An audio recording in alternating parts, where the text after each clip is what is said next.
Good morning everyone. चलिए आज हम एक नई शुरुआत करने जा रहे हैं। 11th क्लास के सारे चैप्टर्स के टॉपिक बाय टॉपिक लेक्चर शुरू करेंगे और विदाउट वेस्टिंग एनी टाइम हम सबसे पहले आज चैप्टर स्टार्ट कर रहे हैं क्लास 11th का। मैं यहाँ एक हेडिंग डाल देता हूँ, क्लास 11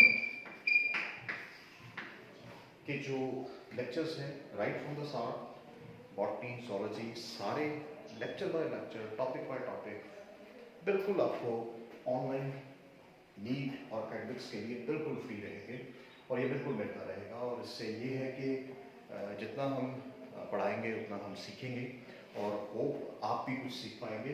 तो चलिए हम स्टार्ट करते हैं कि बिना किसी देरी करते हुए द लिविंग वर्ल्ड। अब ये पहला यूनिट है 11th का और आपको पता है कि नीट में या कोई भी अगर 11th क्लास लिखी जाए तो ये मुश्किल क्लास होती है। मुश्किल क्लास क्यों होती है कि क्योंकि 10th से जब एकदम से हम 11th पे शिफ्ट करते हैं तो थोड़ी सी एक चेंज आती है हर सब्जेक्ट में, चाहे वो फिजिक्स हो, चाहे केमिस्ट्री हो, चाहे बायो हो, तो चेंज आती है। और 11th की जो बायोलॉजी है वो एज कम्पेयर टू 12th जो है वो थोड़ी सी लंबी भी है और थोड़ी सी अगर कह सकें टफ भी है। डायग्रामेटिक फैक्ट बहुत ज़्यादा है और अगर 11th आपने अच्छी तरह कर ली तो श्योरली आप 12th भी अच्छी तरह करेंगे और होपफुली आप अपना एकेडमिक्स और नीट दोनों क्वालिफाई कर पाएंगे। तो इसी चीज़ को मद्देनजर रखते हुए मैंने ये एक नई सीरीज स्टार्ट की है। बहुत से लेक्चर मेरे यूट्यूब पर हैं, लेकिन अब एक टॉपिक बाय टॉपिक हम डेली के डेली एक लेक्चर जरूर डालेंगे। और आज का जो लेक्चर है यूनिट 1 है डाइवर्सिटी ऑफ लिविंग ऑर्गेनिजम्स। और अगर देखा जाए तो पहला चैप्टर आता है लिविंग वर्ल्ड। अब सबसे इंपॉर्टेंट चीज क्या आती है कि डाइवर्सिटी क्या है।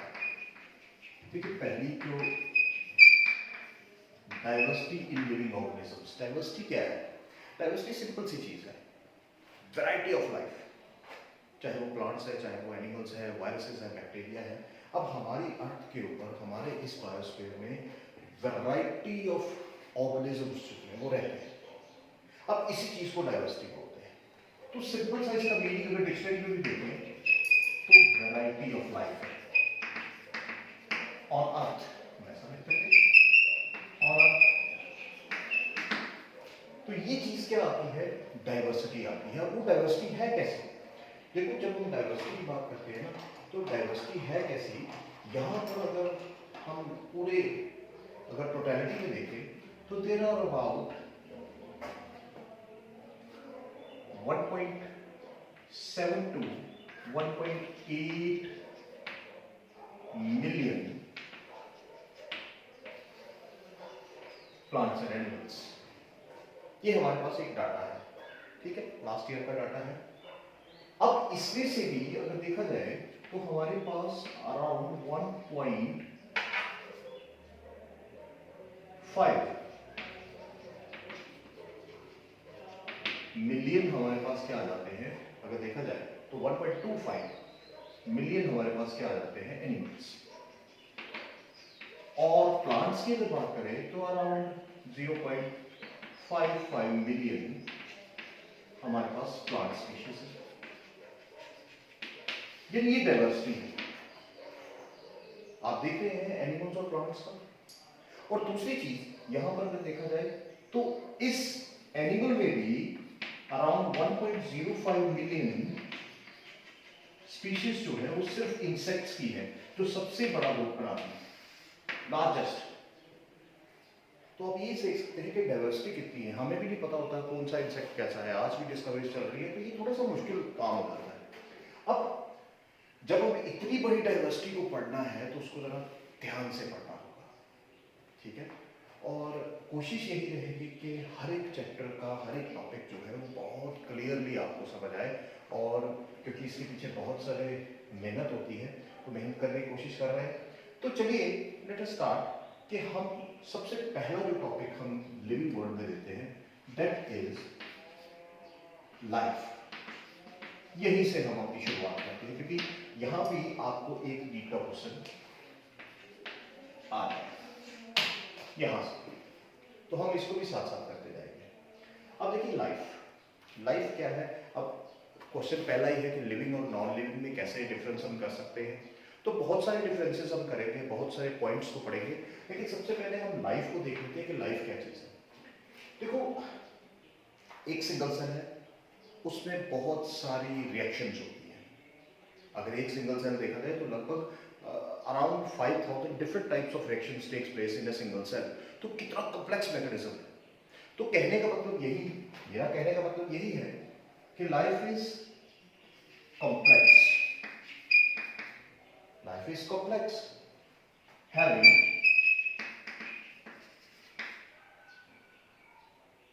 molecules which undergo, जिनमें क्या होती हैं, रिएक्शंस होती हैं, which undergo reactions in daily life, जो चल रही हैं। और वो रिएक्शंस क्यों हो रही हैं? टू गिव कंपोनेंट्स लाइक, जैसे ग्रोथ, डेवलपमेंट, ये होती है हमारी, क्योंकि वो रिएक्शंस हो रही है तभी तो हो रहा है। अगर देखा जाए तो रिप्रोडक्शन, ये भी एक रिएक्शन का पार्ट है। अगर कॉन्शियसनेस देखी जाए तो ये भी एक बहुत इंपॉर्टेंट पार्ट है, एक्सेट्रा। तो ये बहुत सारे जो कंपोनेंट्स हैं हमें लाइफ से ही मिलते हैं, और जितनी भी हमारी फिजियोलॉजिकल रिएक्शंस चल रही है, चाहे वो प्लांट्स हो चाहे वो एनिमल्स हो, वो सारी लाइफ के साथ ही मैटर करती है, लाइफ के साथ ही डील करती है। तो इसीलिए लाइफ इज कॉम्प्लेक्स ऑर्गेनिक, और life is complex having molecules which undergo reactions. और वो रिएक्शंस क्यों हो रही हैं? इन कंपोनेंट्स के लिए। तो देखो, लाइफ जो है, या अगर हम कहें एक्टिविटी जो भी डेली लाइफ में करते हैं, वो सारी इन रिएक्शंस पर होती है। तो ये ध्यान में रखिएगा कि लाइफ की एक छोटी सी डेफिनेशन है जो हमें याद रखनी है, जो कॉन्सेप्ट याद रखना है। अब उसके बाद हम चलते हैं कि क्या हम इस बेसिस पर लिविंग और नॉन लिविंग के बीच में डिफरेंस कर सकते हैं, ये पॉइंट है। और हम सिर्फ इन्हीं पॉइंट्स को लेकर एक ब्रॉडर प्रोस्पेक्टिव नहीं ले सकते, तो हमें कुछ पॉइंट्स को डिस्कस करना होगा। So let us take the very important topic, characteristics of living organisms. ये 11th का स्टाफ है, कैरेक्टरिस्टिक्स ऑफ लिविंग ऑर्गेनिजम्स। अब ये कैरेक्टरिस्टिक्स ऑफ लिविंग ऑर्गेनिजम्स क्या है?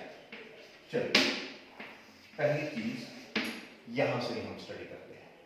देखिए, पहला जो पॉइंट आ जाता है जो लिविंग और नॉन लिविंग को डिफरेंस करता है, वो ये है, that is give number 1 point, so definite shape and size, definite shape and size. अब सिंपल सी बात है, एक लिविंग ऑर्गेनिज्म है, चाहे वो प्लांट है, एनिमल है, या कोई भी कंपोनेंट है। अब लिविंग ऑर्गेनिज्म में अगर हम सिर्फ प्लांट्स और एनिमल्स को ही लेते हैं, तो इनकी एक डेफिनेट शेप होती है ना, डेफिनेट साइज होता है। तो क्लियर सी बात है। और अगर हम नॉन लिविंग कंपोनेंट की लें, सपोज एक स्टोन ले लेते हैं, पत्थर ले लेते हैं, तो उसका कोई शेप नहीं होगी। हम ये कुर्सी को कह सकते हैं, पर कुर्सी की एक शेप बनाई गई है, स्टार्टिंग में तो वो वुड है, जैसा मर्जी है। तो अब मोस्ट इंपॉर्टेंट चीज है कि हम नॉन लिविंग और लिविंग में कैसे डिफरेंस करेंगे। तो पहला जो कंपोनेंट आता है वो है डेफिनेट शेप एंड साइज। और यहां पर हमें दो तरह के कंपोनेंट मिलते हैं, या तो वो मॉर्फस होंगे या एमॉर्फस होंगे। अब मॉर्फस क्या चीज है? मॉर्फस है जिनका डेफिनेट शेप एंड साइज है, डेफिनेट शेप एंड साइज। और एमॉर्फस क्या है? which don't have definite shape and size. Clear? तो ये चीजें हमें याद रखनी है लिविंग और नॉन लिविंग के बीच में। तो पहला पॉइंट हमें क्लियर। अब दूसरा पॉइंट हम लेते हैं, सेकंड पॉइंट हमारा आ जाता है ऑर्गेनाइजेशन। अब सेकंड पॉइंट ऑर्गेनाइजेशन क्या है? देखो, ऑर्गेनाइजेशन का मतलब है कोई भी इंडिविजुअल अगर बना है, उसकी जो लाइफ है वो कहां से स्टार्ट होती है। हम कहते भी हैं कि cell is the structural and functional unit of life.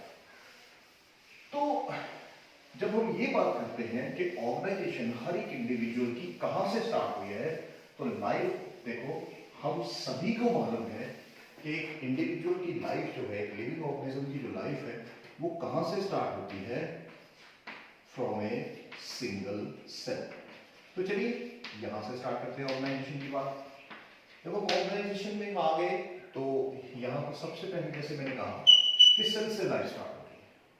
Cell जो है आगे टिश्यूज बनाते हैं, टिश्यूज जो है वो आगे ऑर्गन्स बनाते हैं, ऑर्गन्स मिलकर ऑर्गन सिस्टम बनाते हैं, और ऑर्गन सिस्टम जब मिल जाते हैं तो हम और आप जैसे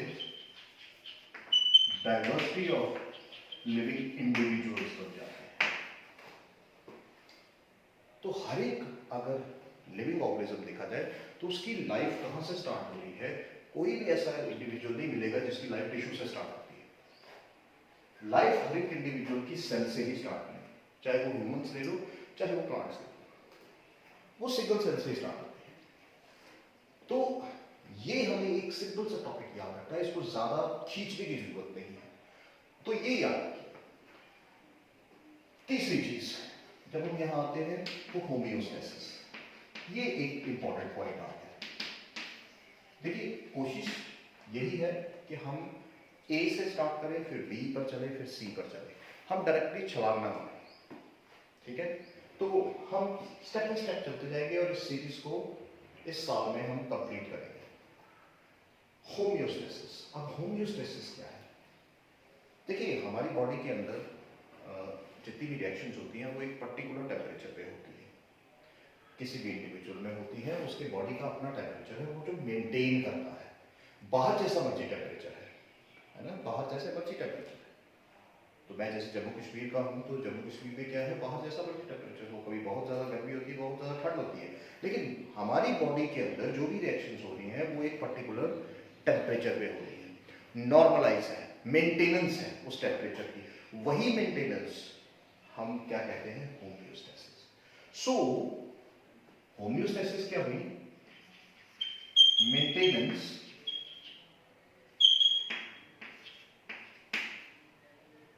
of internal body temperature despite the changes in external environment। तो ये हमें होम्योस्टेसिस की डेफिनेशन याद रखनी है। अब देखिए यहाँ इंडिविजुअल जो है, होम्योस्टेसिस में हम आगे भी डिटेल में पढ़ेंगे, होम्योस्टेसिस में दो तरह के इंडिविजुअल्स आ जाते हैं। अब वो दो तरह के इंडिविजुअल्स क्या आ जाते हैं? या तो वो ऐसे इंडिविजुअल्स हैं जिनको हम कोल्ड ब्लडेड कहते हैं, जिन्हें हम कहते हैं ओकिलोथर्मिक, या जिन्हें हम कोल्ड ब्लडेड कहते हैं। यानी जैसे क्रोकोडाइल हो गया, रेप्टाइल्स हो गए, स्नेक्स वगैरह, तो इनमें क्या है कि ये अपने बॉडी टेम्परेचर जो है आउटर एनवायरनमेंट के हिसाब से मेंटेन करते हैं, पर अल्टीमेटली वर्ड जो आ रहा है वो वर्ड क्या आ रहा है? मेंटेन रखना। आपने देखा होगा क्रोकोडाइल जो है वो धूप में लेटा रहता है। वो क्यों लेटता है? वो इसलिए लेटता है क्योंकि उसकी एंजाइमेटिक रिएक्शन या बॉडी की जितनी भी रिएक्शंस है वो सारी की सारी उस टेम्परेचर पे होती है। तो एंजाइमेटिक एक्टिविटी और उसकी बॉडी का रिएक्शन और आउटर एनवायरनमेंट, ये दोनों का मेंटेनेंस होती है, सॉरी तीनों की मेंटेनेंस चलती है। और जब तीनों की मेंटेनेंस होती है तो हम उसे कहते हैं कोल्ड ब्लडेड। यानी वो बाहर के हिसाब से अपने अंदर का टेम्परेचर मेंटेन करते हैं। और कुछ एनिमल्स ऐसे होते हैं जिन्हें हम कहते हैं होम्योथर्मिक। अब होम्योथर्मिक कौन से हैं? जिन्हें हम कहते हैं वार्म ब्लडेड, जैसे बर्ड्स एंड मैमल्स आ गए। और ये क्या कर रहे हैं? ये अपने बॉडी का टेम्परेचर मेंटेन रखते हैं। हम लोग अपने बॉडी का टेम्परेचर मेंटेन रखते हैं। अगर थोड़ा सा भी गड़बड़ हो जाए तो होगा क्या? हम बीमार हो जाएंगे। होगा नहीं, हमारा टेम्परेचर बढ़ जाता है, हम बीमार पड़ते हैं। तो क्यों पड़ते हैं? क्योंकि जब भी हमारा इंटरनल बॉडी टेम्परेचर चेंज होता है, तो कभी भी चेंज नहीं होता, हम मेंटेन करके रखते हैं, इसलिए हम होम्योथर्मल। होम्योथर्मिक एनिमल्स हैं, वार्म ब्लडेड और कोल्ड ब्लडेड, और ये एक लिविंग ऑर्गेनिजम्स का करेक्टर है। तो ये हमें डिफरेंस देता है, नॉन लिविंग का देखते जाइए, साथ साथ समझते जाइए। तो हम कैरेक्टरिस्टिक्स ऑफ लिविंग ऑर्गेनिज्म इसलिए कर रहे हैं ताकि हमें प्रॉपर डिफरेंस पता लग जाए। चौथा जो पॉइंट आता है यहां, एक बहुत इंपॉर्टेंट, प्रोटोप्लाज्म। देखिए सेल के अंदर एक लिविंग कंपोनेंट है, और वो जो लिविंग कंपोनेंट है वो कैसा है, देखिए वो फ्लूइड नेचर है, विस्कस है, घना होता है ना, जेली लाइक है।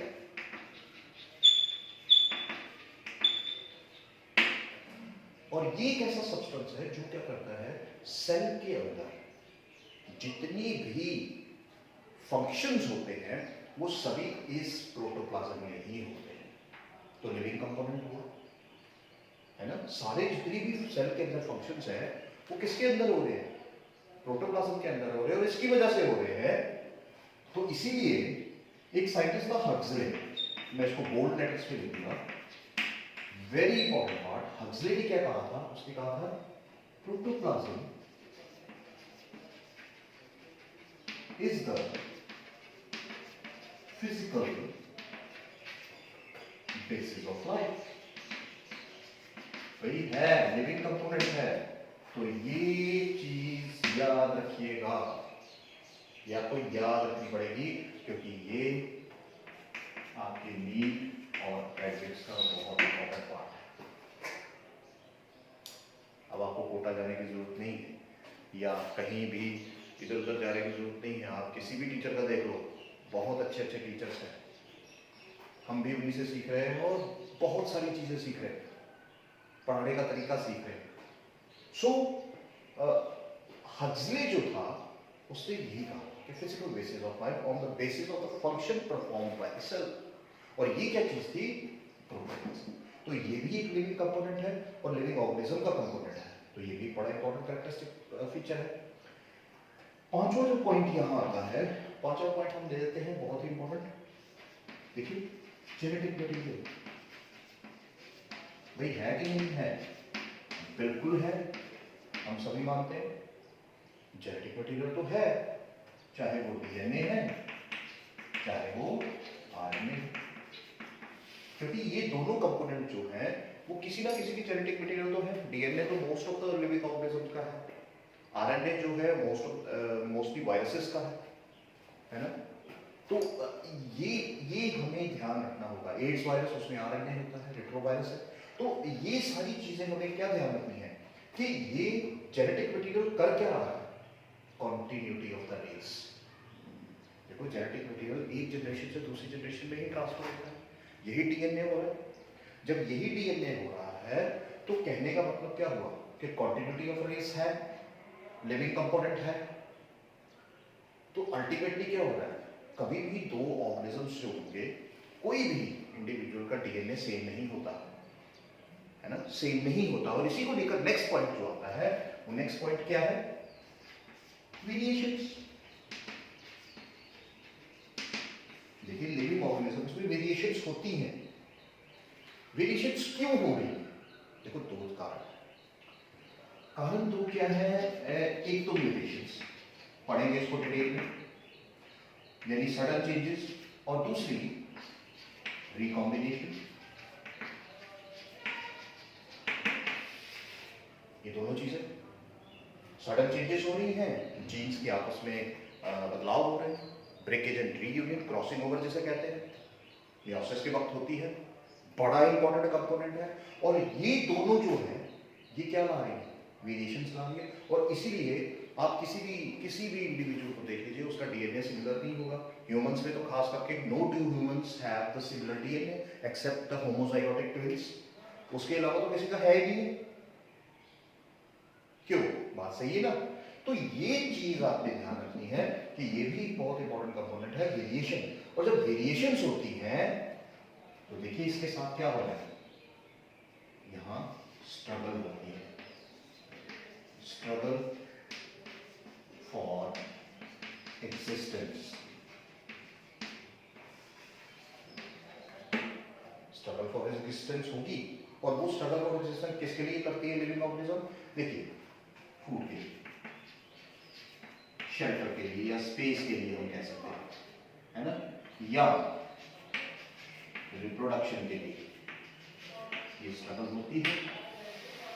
और ये जो तीनों चीजें हैं, ये मेन कंपोनेंट है स्ट्रगल फॉर एक्जिस्टेंस का। और स्ट्रगल फॉर एक्जिस्टेंस जब यहाँ होगी, फूड, स्पेस, रिप्रोडक्शन के लिए, तभी तो कॉन्टिन्यूटी ऑफ रेस होगी, तभी तो वेरिएशंस आएंगी।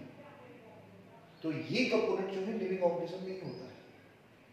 और यहाँ जब स्ट्रगल फॉर एक्जिस्टेंस होगी, तो यहाँ एक और लिविंग ऑर्गेनिज्म का फैक्टर आता है, सीधी से याद रखिए, इट इज एडाप्टेशंस।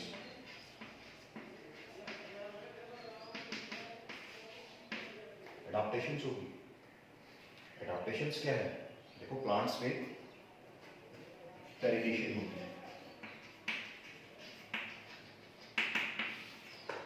है ना, ये सब प्लांट्स में है। और अगर एनिमल्स की बात की जाए, तो एनिमल्स में क्या है? नेचुरली हार्श कंडीशंस को इन एनिमल्स। तो देखो, ये जो एडाप्टेशंस हैं, ये एडाप्टेशंस क्यों हो रही हैं? एडाप्टेशंस इसलिए हो रही हैं सर्वाइवल के लिए, कॉन्टिन्यूटी ऑफ रेस के लिए, अपने डीएनए को इंप्रूव करने के लिए, अपनी रेस को इंप्रूव करने के लिए। तो ये सारी चीजें जो हो रही हैं, ये लिविंग ऑर्गेनिजम्स में ही होती हैं। कॉन्टिन्यूटी ऑफ रेस है यहाँ, तो डाइवर्सिटी हुई कि नहीं? जो हमने पहला पॉइंट लिखा है, वो यही तो लिखा कि इतनी ज्यादा species of plants and animals है, और वहां पर क्या हो रहा है, अगर ये चीजें ना हो लिविंग ऑर्गेनिज्म में, तो हम तो फिर नॉन लिविंग हैं। क्यों? सही कहा। तो ये चीजें आपने ध्यान में रखनी है। इसके बाद 9th पॉइंट जो यहाँ आता है, वो आता है हमारा इवोल्यूशन। देखो, वो क्या रहा है भाई, ये सारे देखो कनेक्टेड है, और इसी तरह से आपने क्वेश्चन को भी फ्रेम करना है। और इवोल्यूशन क्या है? इवोल्यूशन है मॉडिफिकेशन विद टाइम। अब इवोल्यूशन क्यों हो रही है लिविंग ऑर्गेनिज्म में? क्योंकि म्यूटेशंस हो रही है, रिकॉम्बिनेशंस हो रही है, the collection of the acquired characters. वो सारे जो characters generation by generation change हो रहे हैं, एक जनरेशन में जाके कहीं इकट्ठे हो जाते हैं। ह्यूमंस में भी ऐसे ही, पहले 4 पैरों पर चलता था, धीरे धीरे धीरे धीरे बाइपेडल हुआ, 2 पैरों पर आ गए, हम खड़े हैं नहीं सीधे। तो वो सीधे क्यों हुए? Due to these all points, कुछ ना कुछ चेंज आई, कुछ ना कुछ म्यूटेशन हुई, तो अल्टीमेटली मॉडिफिकेशन हुई। और ये लिविंग ऑर्गेनिज्म में ही ऐसा हो रहा है। एक और पॉइंट हम कर लेते हैं, ज्यादा वीडियो लंबा नहीं करेंगे, हालांकि ये खत्म नहीं होगा अभी, there are still 10 more points. तो इस हिसाब से हम पार्ट ए पार्ट बी करते जाएंगे, ताकि आपको ये वो लोडिंग ना लगे। 10th पॉइंट जो आता है, बड़ा ही इंपॉर्टेंट, रिप्रोडक्शन। और आप जानते हो रिप्रोडक्शन क्या है? 10th लेवल, 9th लेवल में, 8th लेवल से हम पढ़ते आ रहे हैं कि एक इंडिविजुअल है, उसके पास एक इनहेरेंट कैपेसिटी है कि वो अपनी जनरेशन को बढ़ा सकता है। ये कैपेसिटी है, और वो कैपेसिटी जो है वो लिविंग ऑर्गेनिज्म में है। और वो कैपेसिटी क्या है? रिप्रोडक्शन। और रिप्रोडक्शन में भी हमें 2 तरह की रिप्रोडक्शन मिल जाती है, वो है एसेक्सुअल एंड सेक्सुअल। एक जगह तो हमें क्या है, गैमीट्स जो है बनाने पड़ते हैं और फ्यूज करने पड़ते हैं। एक जगह हमारे without the formation and fusion of gametes हो जाता है। तो ये जो पॉइंट्स हैं, अगर आप देखें, हालांकि मैं देखिए इसीलिए हम बिल्कुल वैसे ही चलेंगे। यहाँ ए सेक्सुअल को बताना, इसकी टाइप्स, या सेक्सुअल को बताना, वो wastage of time. To the point पढ़ो, टू द पॉइंट पढ़ाओ, और टू द पॉइंट मेमोराइज करो। प्रैक्टिस कीजिए, बार बार प्रैक्टिस कीजिए, चाहे वो फिजिक्स है, केमिस्ट्री है, बायोलॉजी है, इसको प्रैक्टिस करो, बस प्रैक्टिस करो। पिछले 25 साल से मैं पढ़ा रहा हूँ, और अभी भी लगता है कि बहुत कुछ पढ़ने को है।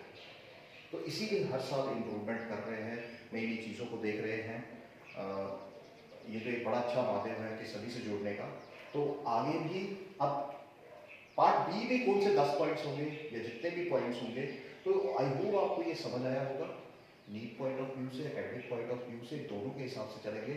और यहाँ किसी भी तरह का वो नहीं है कि आपको कोई सब्सक्रिप्शन लेनी पड़ेगी। Everything is free of cost. और आपको नोट्स प्रोवाइड कर दिए जाएंगे टाइम टू टाइम।